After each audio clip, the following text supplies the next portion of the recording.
Our next speaker, so we're really fortunate in Atlanta to have three really big human rights defenders. We've got the King Center, we've got the National Center for Civic and Human Rights, and we have the Carter Center. And we are privileged today to have our next speaker, who is Karin Ryan. She is Senior Project Advisor to the Human Rights Program at the Carter Center, working with former U.S. President Jimmy Carter and Ms. Rosalind Carter, assisting their efforts on behalf of the victims of human rights violations through personal interventions with heads of state. She has represented the Carter Center in many international negotiations, including the International Criminal Court, the Human Rights of Women, and the UN Declaration on Human Rights Defenders. We are privileged to have Karin Ryan here today. Thank you.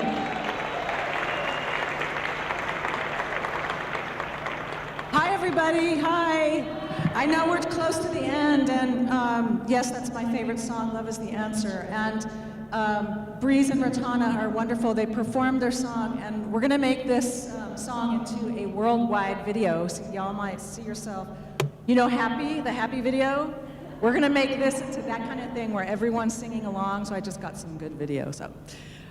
Anyway, I am so pleased to be here. I'm here on behalf of the Carter Center, Jimmy Carter, and we did have some wonderful guests with us last week at our annual Human Rights Defenders Forum who are here also. And I just want to tell one story and ask you to take some actions related to what we're talking about today.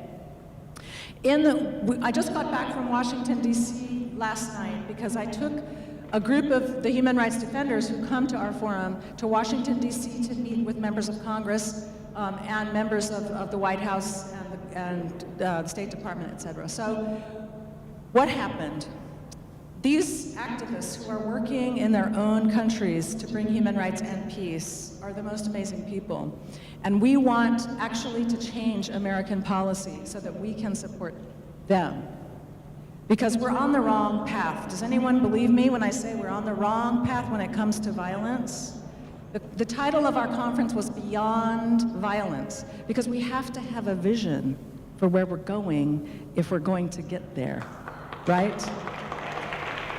Right now, we have an expectation of violence in our society because we have militarized police forces in our cities.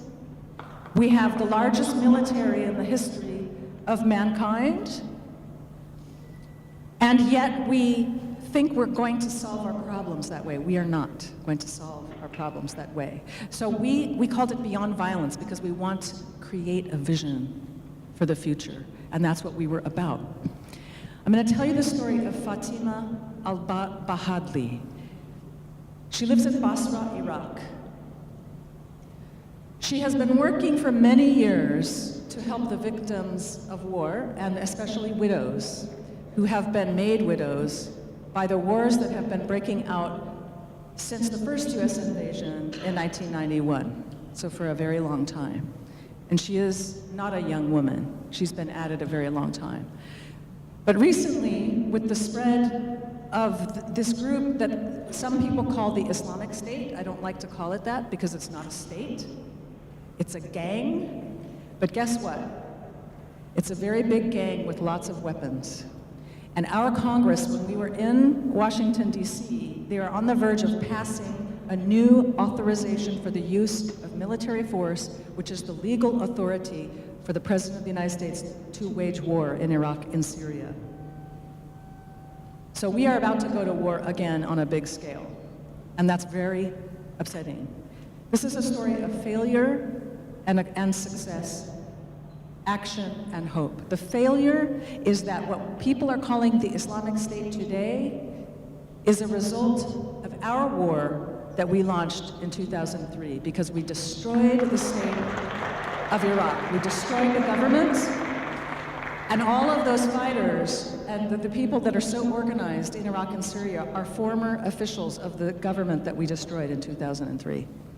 Together with a lot of inspired young men and even young women who've been inspired by their success and are coming from all over the world to join them. This is a story of failure. The story of success is Fatima. She lives in Iraq, and when this violence started breaking out last summer, even though she was working with widows and working with women in traditional kinds of ways that many of you here that work in service are doing, she stopped what she's doing and she decided she needed to start disarming the militias that were forming all around her.